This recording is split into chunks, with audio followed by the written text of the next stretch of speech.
All of us here at ABC News have devoted this week to hearing from you, addressing your questions, searching for solutions as we mourn Newtown as a nation.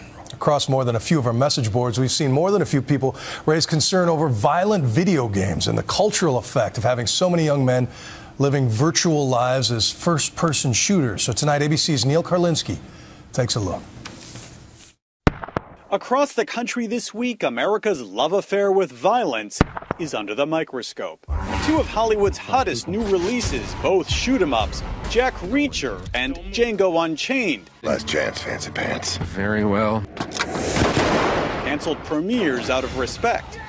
Then came a nighttime TV ad for the video game Hitman Absolution, which led former top Obama advisor David Axelrod to tweet, "Shouldn't we also quit marketing murder as a game?" But while the adults were asking questions, America's kids went on their daily shooting spree.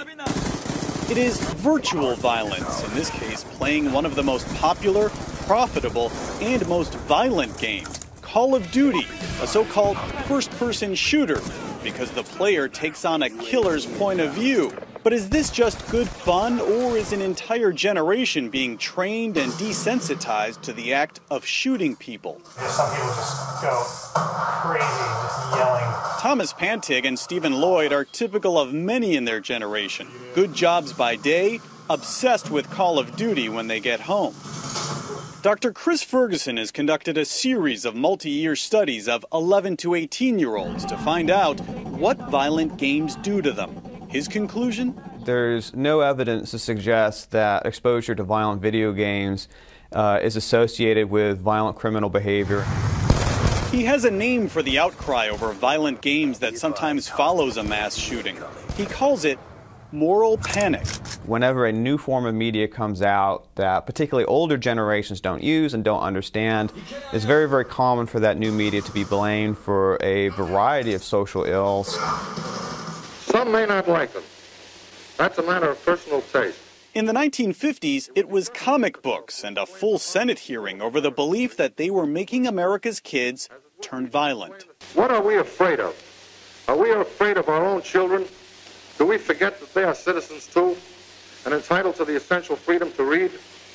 Or do we think our children so evil, so vicious, so simple-minded that it takes but a comic magazine story of murder to set them to murder, of robbery to set them to robbery? By the 1980s, it was Tipper Gore versus Twisted Sister's Dee Snider over the issue of suggestive rock lyrics.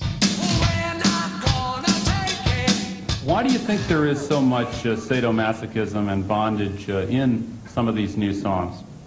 Ms. Gore was looking for sadomasochism and bondage, and she found it. But Dr. Victor Strasberger says today's video games are different, more real, more intense than anything that's come before. He supports this American Academy of Pediatrics finding. The evidence is now clear and convincing. Media violence is one of the causal factors of real-life violence and aggression. Kids spend an incredible amount of time with the media, 7 to 11 hours a day. They see increasingly violent media. We all acknowledge that the media have an impact. Why in this country would we spend $250 billion a year on advertising if we didn't think advertising affected people? So whose research to believe? Who to judge? The U.S. Supreme Court already has. In striking down California's attempt at a violent video game law, the court had this to say about studies linking games to violent behavior.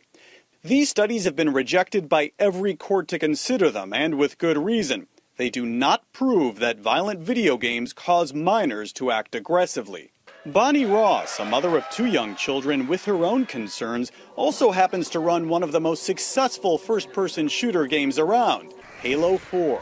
And while it's far more tame than the violent games many point fingers at, Ross's advice is the same. What do you say to parents who worry it's too violent, it's not good for the kids? What I recommend is your kids are going to play games. Play it with them, so that you can really be there to answer questions and help them through that. And then you have to make a decision as a parent what's right for you. Games, movies, music, comics, easy targets amidst a moral panic. As a society, if we focus in on the wrong issue, if we focus in on something that is a red herring, that is not going to help anybody, that can really distract the national conversation from serious issues.